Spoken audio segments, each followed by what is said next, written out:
Chapitre 1. Bienvenue en enfer.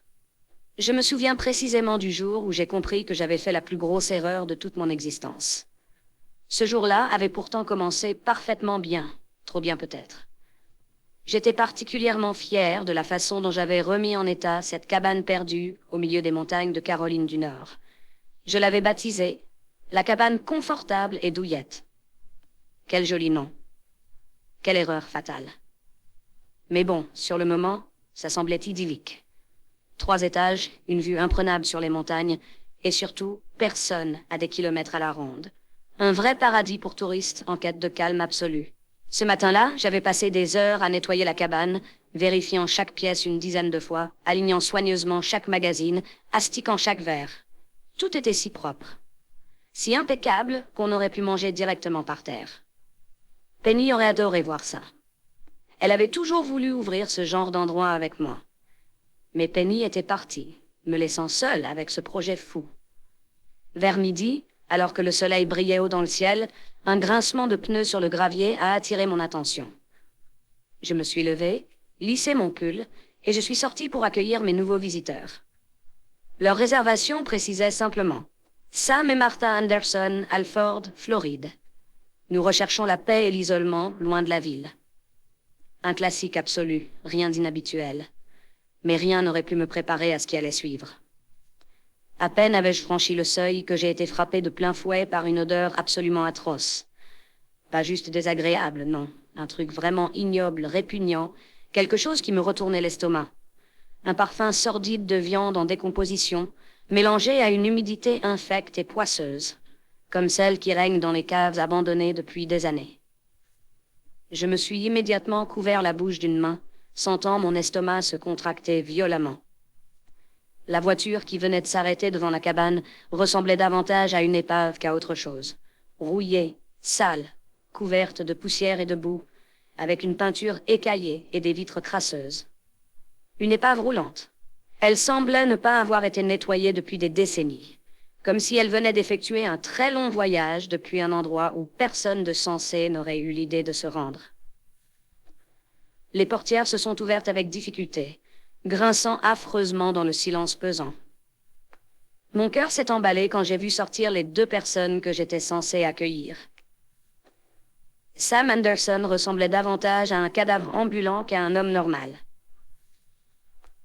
Sa peau avait une teinte grisâtre, presque verdâtre par endroits, et semblait pendouiller légèrement, comme si elle ne tenait plus à ses os que par miracle. Son visage était creusé, émacié, marqué par de nombreuses plaies suintantes, entourées d'auréoles noires et verdâtres. Je pouvais distinguer très nettement des mouches bourdonnant frénétiquement autour de lui, se posant avidement sur les chairs molles de ses joues, buvant avidement le liquide jaunâtre qui coulait doucement de ses yeux ternes et morts. Ses yeux, mon Dieu, ses yeux. Ils n'étaient plus que 2 globes blanchâtres et vitreux, complètement dénués de la moindre trace d'humanité. Sam ne me regardait pas. Il fixait quelque chose derrière moi, ou plutôt au-delà de moi, comme s'il n'y avait strictement rien d'important devant lui. Sa bouche entr'ouverte laissait échapper un filet épais de salive jaunâtre qui s'écoulait lentement sur son menton avant de goutter sur le sol, formant une flaque visqueuse à ses pieds. Mais le pire, c'était Martha. Elle était maigre à faire peur, presque squelettique. Sa peau translucide, couverte de plaies ouvertes et de cloques remplies de puces, pendait mollement sur ses bras et ses jambes fragiles comme du papier humide. Mais ce qui m'a horrifié au-delà de toute raison, c'était son ventre. Grotesquement gonflé, distendu, palpitant, parcouru d'ondulations effrayantes. Il était clair qu'il y avait quelque chose de vivant, ou plutôt quelque chose d'horriblement grouillant là-dedans, juste sous sa peau tendue à en craquer. Ça remuait constamment, dessinant des formes répugnantes, ondulantes, cherchant désespérément une sortie. J'ai senti mes jambes vaciller sous mon poids. Mon cerveau me hurlait de fuir immédiatement. Mais j'étais comme paralysé. « Bonjour », ai-je murmuré en tentant de garder un semblant de contrôle sur moi-même, luttant pour réprimer les nausées violentes qui me saisissaient. Sam a légèrement relevé la tête vers moi, ses lèvres bougeant avec lenteur, comme s'il avait du mal à articuler le moindre mot. « Pas besoin de visiter », gargouilla-t-il péniblement, comme s'il parlait à travers une bouche pleine de glaire. Au même moment, Martha a ouvert la bouche pour ajouter quelque chose. Mais au lieu de paroles, un bruit immonde est sorti, suivi d'un mouvement répugnant. Un énorme verre, pâle et visqueux, presque aussi gros que mon pouce, s'est lentement échappé d'entre ses lèvres, se tortillant frénétiquement avant qu'elle ne l'aspire bruyamment en arrière, l'avalant dans un bruit de succion absolument répugnant. « On vient. D'Alford, en Floride, » murmura-t-elle faiblement, d'une voix faible et sifflante, tout en fixant sur moi ses yeux vides et vitreux. « On vient. Retrouver la paix. » Elle semblait presque ironique, comme si elle-même ignorait ce qu'elle disait réellement. J'ai senti la bile monter dangereusement dans ma gorge. Avec un immense effort, j'ai sorti lentement les clés de la cabane de ma poche, essayant désespérément d'éviter de vomir. Je les ai tendues à Sam, prenant soin de ne surtout pas toucher sa peau infectée. Mais en prenant les clés, sa main flasque a laissé tomber au sol un morceau de peau morte, épais et gluant, avec un bruit écœurant et humide. Cette fois, je n'ai pas pu retenir un haut-le-cœur violent, reculant immédiatement de plusieurs pas. Voilà, profitez bien du séjour, ai-je réussi à murmurer avant de tourner précipitamment les talons. En regagnant ma voiture, tremblant et nauséeux, j'ai aperçu une petite fille à l'arrière de leur voiture. Elle me fixait, terrifiée. Elle semblait normale, humaine, et ses yeux criaient au secours. Tout en moi voulait l'aider, la sauver de ces horreurs ambulantes, mais la peur avait pris le dessus. Je me suis précipité dans ma voiture, démarrant en trombe. Quelques centaines de mètres plus loin, incapable de résister plus longtemps, j'ai ouvert la portière en urgence pour vomir tout ce que j'avais avalé ce jour-là, secoué de spasmes incontrôlables, envahi par un sentiment de terreur viscérale et insupportable. Je savais que je venais de commettre la plus terrible des erreurs en leur confiant ma cabane. Quelque chose venait de pénétrer chez moi. Quelque chose de profondément répugnant, malsain et horriblement vivant. Quelque chose dont je n'allais peut-être jamais réussir à me débarrasser. Chapitre 2. Boire pour oublier. Je ne sais plus exactement comment je suis arrivé au Dunny Bars, ce bar minable perdu au milieu de nulle part. Le trajet pourtant court était flou dans ma mémoire, comme si une partie de moi refusait d'enregistrer quoi que ce soit après la rencontre abominable que je venais de vivre. Je suis sorti de ma voiture en tremblant, encore nauseux de tout ce que j'avais vu, senti et ressenti. J'avais l'impression que leur puanteur immonde était encore collée à ma peau, à mes vêtements, imprégnée dans mes narines. Je titubais presque en franchissant la porte du bar. J'avais besoin d'un verre, et vite. Le bar était quasiment vide. Seulement 2 ou 3 habitués silencieux, plongés dans leurs pensées ou dans leur alcool. J'ai pris place sur un tabouret au comptoir. Le barman m'a jeté un regard ennuyé avant de s'approcher lentement. « Whisky », ai-je lâché sans réfléchir, d'une voix rauque, presque étranglée. Il m'a servi un verre sans un mot, évitant de croiser mon regard troublé. J'ai immédiatement avalé le liquide brûlant d'un trait, savourant presque douloureusement la brûlure dans ma gorge. J'ai grimacé, puis j'ai commandé immédiatement un second verre, puis un troisième. J'essayais désespérément d'effacer de ma mémoire l'image atroce de Martha et son ventre grouillant de verre, de larves ou Dieu sait quoi. Je voulais oublier les yeux morts et vitreux de Sam, son visage dégoulinant d'un liquide immonde et visqueux. Mais surtout, je voulais oublier cette petite fille blonde, Cindy, avec son regard suppliant et terrifié. Les verres se sont enchaînés sans que je ne m'en rende compte. Au bout du 5e ou 6e, la pièce a commencé à tourner lentement autour de moi. Je ne pouvais plus réfléchir clairement, mais c'était exactement ce que je voulais. L'alcool me protégeait, m'anesthésiait. « Qu'est-ce qui va pas ?» a fini par demander le barman d'une voix molle, voyant clairement que quelque chose me rongeait profondément. J'ai levé les yeux vers lui. La pièce tanguait violemment, j'avais du mal à me concentrer. « Rien », ai-je murmuré difficilement. « J'ai juste rencontré les pires personnes possibles. » Il a haussé un sourcil sans insister. Je crois qu'il avait compris à mon visage pâle, ravagé par la terreur, que ce n'était pas quelque chose dont je voulais parler, ou dont je pouvais parler sans vomir immédiatement.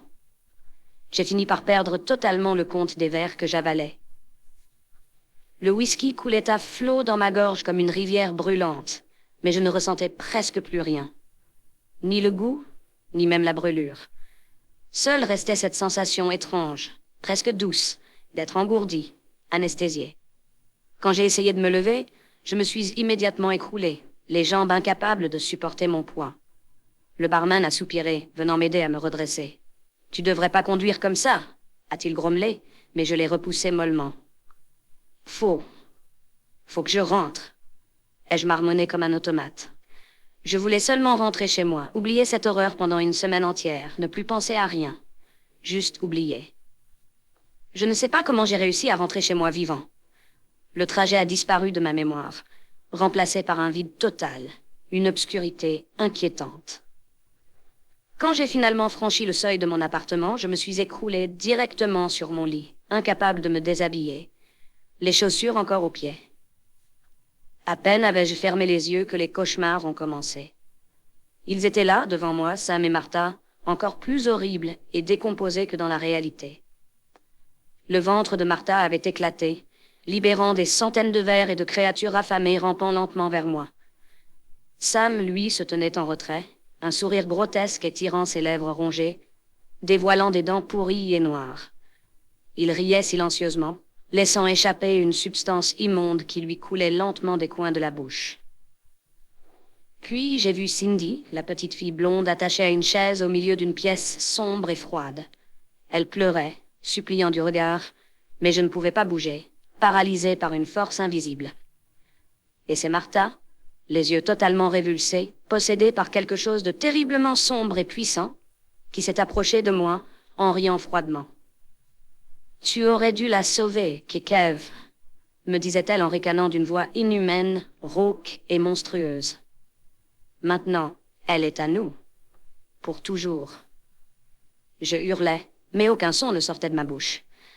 Je tentais désespérément de m'approcher de Cindy, mais Martha, possédée par cette chose horrible, me bloquait le chemin, ses ongles noirs et tranchants comme des griffes déchirant ma peau alors que j'essayais de passer. Je me suis réveillé en hurlant, couvert de sueur, tremblant de la tête aux pieds. Le soleil se levait péniblement dehors, mais j'avais l'impression d'avoir vécu une éternité dans ce cauchemar. Mon cœur battait si fort que je croyais qu'il allait exploser. Je me suis traîné jusqu'à la salle de bain, vomissant violemment tout ce que j'avais avalé, l'alcool, le dégoût, l'horreur. Ce n'était que le début. Je le savais. Quelque chose d'atroce avait pris possession de ma cabane, de ma vie, de mes nuits. Et Cindy était encore là-bas. Cindy, que je devais absolument sauver, coûte que coûte, peu importe la terreur que cela allait me coûter. Je savais déjà que je devrais y retourner, affronter à nouveau cette horreur sans nom. Mais pas aujourd'hui. Aujourd'hui, j'allais juste essayer d'oublier, essayer de survivre encore quelques jours avant de plonger de nouveau dans ce cauchemar vivant. Chapitre 3. La cabane vivante. Ces 7 jours furent une torture permanente. Je passais mes nuits à sombrer dans des cauchemars atroces, où je voyais sans cesse le regard implorant de Cindy. Les images insoutenables de Martha et Sam me hantaient chaque minute éveillée ou endormie. Je buvais pour oublier, mais rien ne me faisait échapper à la culpabilité dévorante. Le jour où ils étaient censés partir arriva enfin, me laissant un sentiment de terreur absolue à l'idée de retourner à la cabane. Je devais pourtant le faire. J'avais d'autres locataires qui devaient arriver bientôt, et je devais vérifier l'état des lieux. Rien qu'à cette idée, mon corps entier tremblait. Pendant le trajet, 1000 images ignobles traversaient mon esprit malade. Cadavres en décomposition, enfants éventrés, murs couverts de sang et de matière noire gluante. Je serrais si fort le volant que mes phalanges blanchissaient. En arrivant enfin, j'ai immédiatement vu que quelque chose n'allait pas. La voiture rouillée était toujours là, figée dans un silence inquiétant. La porte et les fenêtres de la cabane étaient barricadées grossièrement avec des planches noircies, visqueuses. Une odeur infecte flottait déjà autour de moi, lourde et oppressante comme vivante. J'avais l'impression que cette puanteur cherchait activement à entrer en moi, à pénétrer mes narines, mes poumons. Je me suis approché de la porte, dont le bois était couvert d'une substance sombre, épaisse et gluante, dégageant une odeur écœurante de charogne. J'ai donné un violent coup d'épaule pour l'ouvrir, et quand la porte céda enfin dans un craquement répugnant, un courant d'air putride me submergea violemment. Je me mis aussitôt à tousser et à vomir sur le seuil même de la cabane. L'intérieur était plongé dans une obscurité presque surnaturelle. J'ai allumé ma lampe, pénétrant à contre-cœur dans cet endroit devenu cauchemardesque. Mes chaussures collaient au sol, recouverts d'une matière organique gluante, épaisse comme du goudron frais. À chaque pas, cette substance émettait un bruit visqueux atroce, comme une langue qui claque contre un palais humide. Les murs de la cabane étaient devenus méconnaissables.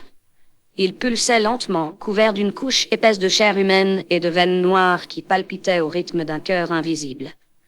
Le papier peint s'était entièrement fondu dans cette matière organique, formant une surface vivante et malsaine. Soudain, une voix rauque, sifflante, inhumaine, a brisé le silence. « Kekev, tu viens enfin nous rejoindre ?» Je me suis retourné en sursautant. Martha se tenait là, dans un coin du salon, silhouette monstrueuse à moitié dissimulée dans l'ombre. Mon cœur a failli s'arrêter net devant l'horreur absolue de son apparence. Elle était totalement nue, son corps décharné et ravagé par une putréfaction avancée. Sa peau translucide pendait en lambeaux, révélant des morceaux de chair noire et visqueuse, d'où suintait un liquide jaunâtre épais. Son ventre était gonflé, et de petits vers blanchâtres tombaient constamment d'une énorme plaie ouverte au niveau de l'abdomen, rampant lentement à ses pieds. Un liquide sombre et visqueux coulait continuellement de ses jambes, formant des flaques répugnantes au sol. De sa bouche entr'ouverte, où quelques dents pourries tenaient encore péniblement, s'échappaient des mouches bourdonnantes, avides, attirées par la pourriture omniprésente. Son visage est un cauchemar vivant. Des yeux totalement noirs, dépourvus de pupilles, d'où coulait un fluide noirâtre et épais, dégoulinant lentement sur ses joues. Elle me fixait intensément, un sourire abominable sur ses lèvres en lambeaux. « Martha !» ai-je murmuré, complètement paralysé par la terreur et l'écœurement. Elle fit un pas vers moi, la chair de sa jambe droite se détachant partiellement dans un bruit humide et atroce, révélant l'os sous la chair putréfiée. « Tu te souviens de Penny, n'est-ce pas, Kekev ?» ricana-t-elle en avançant lentement, laissant dans son sillage une traînée visqueuse de chair décomposée et grouillante. Cette simple évocation me glaça d'effroi. « Comment tu peux savoir ça ?» ai-je balbutié, les larmes aux yeux. Elle éclata d'un rire démoniaque, rauque et guttural qui résonna dans toute la cabane, faisant frémir les murs couverts de chair palpitante. « Penny, ta chère Penny, celle que tu as laissée tomber, celle que tu as abandonnée quand elle avait le plus besoin de toi. Te souviens-tu, Kekev, comment elle hurlait, comment elle pleurait quand tu as fermé cette porte pour partir? Tu savais pourtant qu'elle n'allait pas bien. Tu savais qu'elle avait besoin de toi. Arrête, suppliai-je, sentant mon cœur se briser. Mais tu n'es pas revenu à temps, n'est-ce pas? Continua-t-elle, sa voix devenant presque douce comme une mélodie horrible. Et elle est morte toute seule, en pleurant ton nom. Je me suis effondré sur le sol gluant, sanglotant incontrôlablement. Personne ne pouvait savoir ça. Je ne l'avais jamais dit à personne. Martha s'avança encore, son corps se disloquant presque à chaque pas, des morceaux entiers de chair pourrie tombant au sol dans un bruit écœurant. Elle s'accroupit devant moi, son visage atrocement déformé tout près du mien. L'odeur était devenue suffocante, vivante, envahissant mes poumons, ma bouche, mon nez. Je suffoquais littéralement, étouffé par cette puanteur infernale. « Je connais tous tes secrets, Kekev, » murmura-t-elle doucement, des asticots rampant lentement hors de sa bouche vers moi. « Je connais tes désirs les plus sombres, tes hontes les plus secrètes. Tu n'es pas mieux que nous, Kekev. » Je hurlais de terreur, essayant vainement de reculer alors qu'elle éclatait à nouveau d'un rire démoniaque, résonnant dans chaque recoin de cette cabane désormais vivante. Devenu un monstre avide de chair et de douleur. Je compris alors, dans ce moment de terreur absolue, que je venais d'entrer dans un piège terrifiant dont je ne pourrais peut-être jamais ressortir vivant. Et pire encore, je compris que tout ça, c'était entièrement de ma faute. Chapitre 4. Un message en enfer. Le souffle court. Le cœur battant a explosé. Je m'avançais péniblement dans le salon, toujours suffocant sous cette odeur épaisse, gluante, qui envahissait la cabane tout entière. Je me tenais les côtes, pliées en deux, essayant de calmer mon estomac qui se retournait constamment depuis mon arrivée ici. À peine avais-je posé le pied dans le salon que l'horreur me submergea brutalement. Là, sur le sol, En plein milieu de la pièce, gisait le corps déchiqueté et éventré de Sam. Son abdomen était ouvert de manière grotesque, comme si quelqu'un avait plongé ses mains dans ses entrailles pour tout arracher. Les intestins, noirs, visqueux et recouverts de verre frénétique, étaient répandus sur le sol, bougeant encore comme une masse informe et vivante, semblant presque animée d'une volonté propre. Je portai immédiatement ma main à ma bouche, mais c'était trop tard. J'eus juste le temps de me détourner pour vomir violemment tout ce qui pouvait encore se trouver dans mon estomac. Mon corps était secoué de spasmes incontrôlables, alors que je toussais douloureusement, essayant de reprendre mon souffle. Mais l'odeur atroce de mort, mélangée à celle de la bile et du vomi, était trop forte, trop vivante, presque consciente de ma présence, cherchant à m'étouffer. En levant péniblement les yeux, je vis alors une scène encore plus ignoble qui me glaça jusqu'à la moelle. La langue de Sam avait été violemment arrachée de sa bouche et jetée sur le sol, à quelques mètres de son corps. Elle gisait là, énorme morceaux de chair gonflés, noirâtres, recouverts de cloques purulentes et de petits vers blancs grouillant frénétiquement dessus. Mais pire encore étaient ses yeux, qui avaient été eux aussi brutalement arrachés de leurs orbites. Deux globes blanchâtres, injectés de sang noir coagulé, étaient posés sur le sol poussiéreux, fixant le vide de leurs pupilles dilatées. Une vision qui semblait vouloir me suivre partout où j'allais, me fixer de façon accusatrice, presque haineuse. Je luttais pour ne pas sombrer totalement dans la folie à cet instant précis. Je voulais hurler, partir en courant, quitter cette cabane pour toujours, mais quelque chose attira soudain mon attention. Derrière le corps éventré de Sam, une feuille de papier, tachée de sang et d'autres substances visqueuses, avait été déposée là, comme intentionnellement placée pour que je la voie. Avec des mouvements maladroits, tremblant de dégoût et d'horreur, je m'avançai lentement vers ce morceau de papier maculé. Je dus enjamber précautionneusement les intestins grouillants, retenant un nouveau haut-le-cœur, sentant la bile monter de nouveau dans ma gorge. D'une main hésitante et tremblante, du bout des doigts seulement, j'attrapais délicatement la feuille. Je pouvais sentir sous mes doigts une matière épaisse et gluante, un mélange immonde de sang, de pus et d'autres fluides indéfinissables. L'odeur, encore une fois, était suffocante. En approchant la feuille de mes yeux pour mieux lire, j'eus un nouveau spasme, un haut-le-cœur douloureux qui me plia en deux, mais je tins bon. La feuille était écrite d'une écriture maladroite, tremblante, presque hystérique, et je lus péniblement ces quelques lignes terrifiantes. Lui, Kekev, tu n'es plus chez toi maintenant. Nous savions que tu reviendrais ici, que tu pénétrerais à nouveau dans cette cabane. Martha sera là pour t'accueillir. Tu mourras ici, Kekev. Nous allons te dépecer vivant, te clouer au mur, te pendre, t'écorcher vif. Tu vas regretter chaque instant de ta misérable existence depuis que tu as croisé notre route.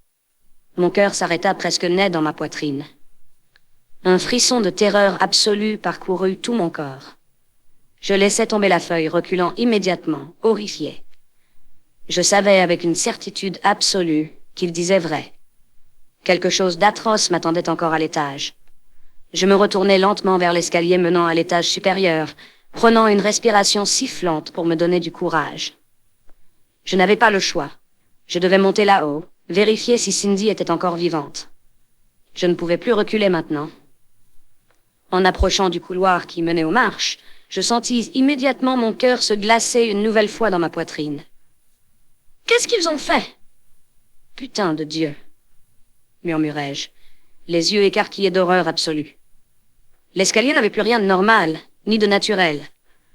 Chaque marche était désormais parsemée de clous houillés, profondément enfoncés dans le bois, mais les pointes tranchantes ressortaient vers le haut, prêtes à déchirer toute chair humaine tentant de les franchir.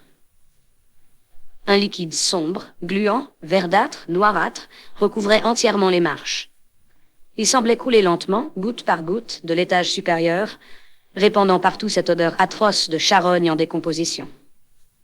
Je savais immédiatement que chaque pas allait être une torture atroce, que je devrais probablement sacrifier ma propre chair pour atteindre l'étage supérieur. Mais la vision du regard de Cindy, terrorisé, implorant, me força à avancer. Je posai un pied tremblant sur la première marche. Un clou traversa immédiatement ma chaussure, transperçant ma chair dans une douleur atroce. Je serrais les dents, retenant un hurlement de douleur, tandis que je sentais le sang chaud se mélanger au liquide froid et visqueux qui recouvrait les marches. Mon cœur battait si fort qu'il cognait douloureusement contre mes côtes. Il fallait que je monte, pour Cindy. Pour elle, je devais surmonter la douleur, l'horreur, l'écœurement. Je montai une seconde marche, puis une troisième, chaque pas me coûtant une souffrance inhumaine. Je sentais ma peau s'ouvrir, se déchirer, le métal rouillé raclant contre mes os, chaque mouvement amplifiant encore davantage la douleur. Arrivé à mi-chemin, je sentis l'odeur s'intensifier violemment. Martha était là-haut. Je pouvais déjà entendre son rire monstrueux, obscène, cruel, qui résonnait lentement dans toute la cabane, vibrant à travers les murs vivants. Ces murs qui semblaient murmurer et respirer, se réjouissant de ma douleur. Je ne savais pas ce que j'allais découvrir là-haut, mais je savais avec certitude que l'enfer véritable m'y attendait, et que peut-être je n'en ressortirais jamais vivant. Mais Cindy était là, quelque part, et je ne pouvais pas l'abandonner encore une fois. Peu importe la douleur, peu importe l'horreur. Je devais aller au bout. Je pris une dernière inspiration douloureuse, crispai mes poings ensanglantés, et continuai mon ascension lente et agonisante vers ce cauchemar sans nom qui m'attendait à l'étage. Chapitre 5. Le combat pour Cindy. Arrivé enfin en haut des escaliers, les pieds en sang, déchirés par les clous rouillés, mon souffle était court et brûlant. L'odeur à l'étage était si épouvantable, si atrocement intense, que j'eus un nouveau haut-le-cœur violent. Je me tenais au mur gluant, sentant sous mes doigts la chair froide et palpitante de la maison. Une porte était entr'ouverte au bout du couloir, faiblement éclairée par ma lampe torche, dont la lumière vacillait étrangement, comme oppressée par l'obscurité. Mon cœur se serra immédiatement. Cindy. Elle était forcément là-bas. Je titubais lentement vers cette chambre maudite, poussé par l'urgence de sauver cette pauvre enfant. Je franchis enfin le seuil, et la vision me glaça sur place. Cindy était là, attachée solidement à une chaise, les poignets et chevilles ligotés par des cordes épaisses, si serrées qu'elles avaient laissé des marques violacées sur sa peau. Elle me regardait avec des yeux terrifiés, suppliants, noyés de larmes. Ses cheveux blonds étaient emmêlés, sales, collés par la crasse et la transpiration. Elle portait une petite robe blanche, maintenant souillée, tachée de sang séché, de vomi et de ses propres excréments. L'odeur d'urine, âcre et piquante, flottait lourdement dans la pièce. La chaise sur laquelle elle était attachée baignait littéralement dans une mare immonde, mélange d'urine, d'excréments et d'autres substances indéfinissables. « Cindy !» murmurai-je douloureusement, la voix brisée, presque inaudible. « Aide-moi, s'il te plaît !» sanglota-t-elle, d'une voix si faible qu'elle se brisait presque à chaque syllabe. Je m'approchai rapidement, tentant de ne pas vomir à nouveau devant ce spectacle insoutenable. Je constatai avec effroi qu'elle n'avait presque pas maigri. Mon estomac se noua instantanément. Comment était-ce possible? Comment avait-elle survécu pendant 7 jours ici, attachée? Mon regard fut attiré vers une petite table juste à côté d'elle. Une assiette maculée y était posée, et mon cœur se retourna brutalement. Dedans, il restait des morceaux sanglants, crus, rouges vifs, couverts de petits asticots blancs et frénétiques. De la chair humaine. Il l'avait nourrie avec de la chair humaine. Je me retournai violemment, plié en deux, essayant de vomir, mais je ne réussis qu'à cracher un mince filet de bile douloureuse, car mon estomac était totalement vide depuis longtemps. C'est à ce moment précis qu'un hurlement rauque et inhumain résonna derrière moi. « Kev !» Martha était là, se tenant dans l'encadrement de la porte, silhouette cauchemardesque d'une horreur inimaginable. Son visage pourri, couvert d'asticots, se tordait de rage. Ses yeux noirs, suintant une matière épaisse, me fixaient avec une haine démente. Elle grognait, laissant entrevoir les quelques dents restantes noires et pourries, sa langue gonflée et noirâtre remuant faiblement dans sa bouche. « Tu ne vas pas la prendre !» gronda-t-elle d'une voix rauque et gutturale, levant lentement ses mains décharnées vers moi. Ses ongles longs et pointus, noirs comme la mort, brillaient faiblement, menaçants. « Tu n'es qu'un monstre !» criai-je désespérément. « Qu'est-ce que tu lui as fait ?» Elle éclata d'un rire monstrueux, s'approchant lentement, laissant derrière elle une traînée gluante de chair putréfiée et de liquide noirâtre qui coulait lentement entre ses jambes. Je lui ai donné à manger. Comme on nourrit un animal en cage, je l'ai nourri de Sam. Et bientôt, c'est ta chair qu'elle mangera. Je fis immédiatement barrage entre elle et Cindy, mon cœur cognant si fort que ma poitrine en devenait douloureuse. Je ne te laisserai pas la toucher, Martin. Elle se jeta alors sur moi avec une vitesse surnaturelle, ses ongles me lacérant violemment le visage. Une douleur atroce, fulgurante, traversa ma chair. Je poussai un cri de douleur, attrapant ses poignets visqueux et courris pour la repousser loin de moi. « Tu vas crever ici, Kekev !» hurla-t-elle sauvagement, tentant de me mordre avec ses dents pourries. « Jamais !» criai-je, en lui donnant un coup de coude brutal en pleine face. Son nez explosa dans un bruit humide et écœurant, projetant un mélange immonde de chair noire et de vers frénétiques au sol. Profitant de ce moment d'égarement, je saisis un morceau de bois brisé au sol et lui enfonçai brutalement dans l'œil droit. Elle hurla de douleur, reculant immédiatement, arrachant le morceau de bois dans un geste affreux, libérant un flot épais de liquide noirâtre et d'asticots blancs. « Espèce de salaud !» grogna-t-elle, titubant légèrement. Je profitai de cet instant pour me précipiter vers Cindy, détachant rapidement les cordes avec mes mains tremblantes, sentant Martha se redresser derrière moi. Enfin libre, Cindy s'effondra directement dans mes bras, tremblante, sanglotante. « J'ai peur », murmura-t-elle faiblement contre moi. « Je suis là, Cindy, je vais te sortir de là. »« Kekev !» hurla à nouveau Martha, se jetant encore sur nous.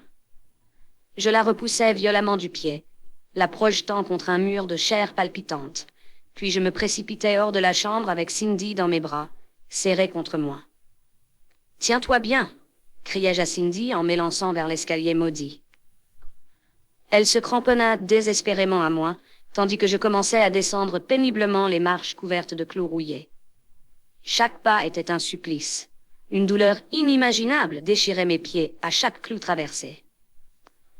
Mais Martha revenait déjà, rampant comme une bête possédée, criant, grognant, éructant des malédictions obscènes. « Reviens ici, vous allez mourir tous les deux. »« Tiens bon, Cindy, tiens bon !» murmurai-je désespérément, descendant marche après marche dans une agonie inimaginable, les dents serrées, du sang coulant abondamment de mes pieds. Mais enfin, nous arrivâmes en bas, et je sentis une bouffée de soulagement, mêlée à l'horreur. Je savais que ce n'était pas encore fini, mais Cindy était dans mes bras. Elle était en vie, elle était sauve pour l'instant. Je devais la sortir de là. En serrant Cindy contre moi, tremblante et sanglotante, je franchis péniblement la porte de cette cabane infernale, sachant pourtant que Martha allait revenir, prête à tout pour nous arracher la vie. Mais pour l'instant, je tenais Cindy dans mes bras. Et c'était tout ce qui comptait. Épilogue. Une nouvelle vie. Nous sommes rentrés chez moi dans un silence troublant. Cindy était blottie contre moi durant tout le trajet, tremblante, épuisée et terrifiée. Je sentais ses petits doigts crispés dans ma chemise et son souffle chaud, irrégulier, contre ma poitrine. Jamais je n'aurais pensé ressentir un tel soulagement, une telle tendresse envers cet enfant que je connaissais à peine. Mais après tout ce que nous venions de traverser ensemble, il n'y avait plus de doute possible. Nous étions liés désormais, pour toujours. Ma première préoccupation en rentrant fut de lui offrir immédiatement une vie décente, de lui redonner une dignité, à elle qui venait de traverser les ténèbres absolues. Je fis un arrêt rapide dans une boutique de vêtements pour enfants, où je choisis une petite robe noire toute simple, sobre mais jolie, ainsi que quelques autres vêtements, des jupes colorées, des hauts légers, pour qu'elle puisse enfin redevenir l'enfant qu'elle était censée être. Arrivée chez moi, je la guidai délicatement vers la salle de bain. Cindy observait chaque pièce avec des yeux apeurés, mais curieux, comme si elle découvrait un univers entièrement nouveau, rassurant, loin de l'enfer qu'elle venait de quitter. « Allez, Cindy, on va enlever cette robe maintenant, d'accord ?» murmurai-je doucement. Elle hocha timidement la tête, et sans un mot, je l'aidai à se débarrasser de cette robe ignoble, tachée, souillée, imbibée des horreurs vécues ces 7 derniers jours. L'odeur était terrible, mais je l'ignorais, déterminée à lui redonner sa dignité. Je réglai l'eau de la douche à une température agréable, tiède, réconfortante, et lui lavai doucement les cheveux, le visage, le corps, en prenant garde à ne pas réveiller davantage ses traumatismes. Elle pleurait doucement sous l'eau chaude, mais c'était un autre genre de larmes, celle d'un soulagement profond, presque d'un bonheur retrouvé. Une fois propre, elle enfila la petite robe noire que je venais d'acheter. Elle semblait immédiatement différente, presque transformée. Elle releva les yeux vers moi, et pour la première fois, un faible sourire apparut sur ses lèvres. « Merci. »« Kekev » murmura-t-elle timidement.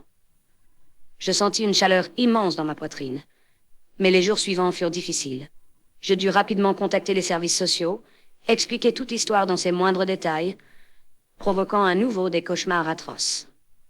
Cindy, dès qu'elle vit arriver les travailleurs sociaux pour l'emmener, hurla, tempêta, pleura désespérément, s'accrochant à moi comme si on allait l'arracher à nouveau à la vie. « Non, je veux rester avec Kekev. Je veux pas partir. Je veux pas être toute seule encore. » criait-elle, les larmes coulant sur son visage rougi. La violence de ses réactions était telle que même les services sociaux comprirent très vite qu'il était impossible de l'arracher à moi sans lui infliger une douleur irréparable. Ils firent intervenir un psychologue spécialisé, une femme douce et compréhensive, qui observa longuement Cindy, lui parla avec délicatesse, et finit par me regarder avec une évidence dans les yeux. « Cet enfant a vécu l'horreur absolue, monsieur. Pour elle, vous êtes devenu son unique référence, son seul espoir de sécurité et de normalité. Si nous vous l'enlevons maintenant, nous la détruirons définitivement. » Les démarches furent longues, administrativement compliquées, épuisantes. Je signais des dizaines de papiers, affrontais d'innombrables questions, racontais encore et encore l'histoire à des gens incrédules. Mais finalement, au bout de quelques semaines, la décision fut prise officiellement. Cindy resterait avec moi, définitivement. Les premiers temps ne furent pas faciles, évidemment. Cindy faisait régulièrement des cauchemars terrifiants, se réveillant en hurlant, tremblante, paniquée. Je restais à ses côtés chaque nuit, apaisant ses peurs, la rassurant doucement. Mais étrangement, c'est moi qui fus victime du cauchemar le plus terrifiant.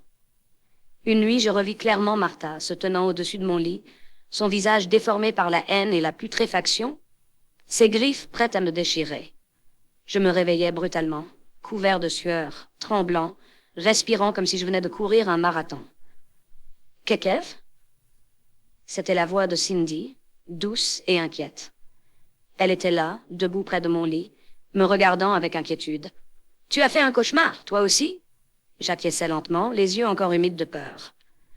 À ma grande surprise, elle grimpa doucement dans mon lit, se glissant sous les draps près de moi, posant sa petite tête sur mon épaule. « C'est fini, Kekev. Elle peut plus nous faire de mal, » murmura-t-elle doucement, sa voix étonnamment calme, rassurante. « Je suis là, maintenant. » Ces mots me touchèrent profondément. Cette petite fille, qui avait vécu l'horreur absolue, était désormais capable de me réconforter à son tour. Je la serrai doucement contre moi, sentant mon cœur se calmer lentement. « Oui, Cindy. On est ensemble maintenant. Pour toujours. » Elle sourit faiblement dans le noir. Avec le temps, notre relation devint incroyablement forte, fusionnelle même. Cindy retrouva peu à peu le sourire, riant parfois aux éclats, courant joyeusement dans l'appartement, redevenant peu à peu l'enfant qu'elle aurait toujours dû être. Je la regardais grandir avec une fierté et une tendresse infinies, sachant que notre lien né dans l'horreur s'était transformé en quelque chose de précieux, d'unique, de profond. Mais chaque soir, lorsque le silence enveloppait l'appartement, je gardais toujours en moi une pointe d'angoisse. Martha, Sam, cette cabane maudite. Tout cela restait gravé en moi, indélébile. Pourtant, Cindy était là, et sa présence était devenue ma lumière, mon unique raison d'avancer. Une nuit, alors qu'elle dormait paisiblement à côté de moi, je murmurais doucement dans l'obscurité, en fixant le plafond. « Merci, Cindy. Merci d'avoir été plus forte que moi. » Sa petite main serra doucement la mienne dans son sommeil, comme si elle avait entendu.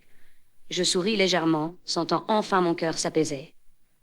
L'horreur avait été réelle, terrifiante, indescriptible. Mais Cindy était là, vivante, heureuse. Et malgré les cauchemars, je savais que désormais, tout irait bien. Voilà, Kekev, ton épilogue final bien détaillé, émouvant, réel. C'est tout.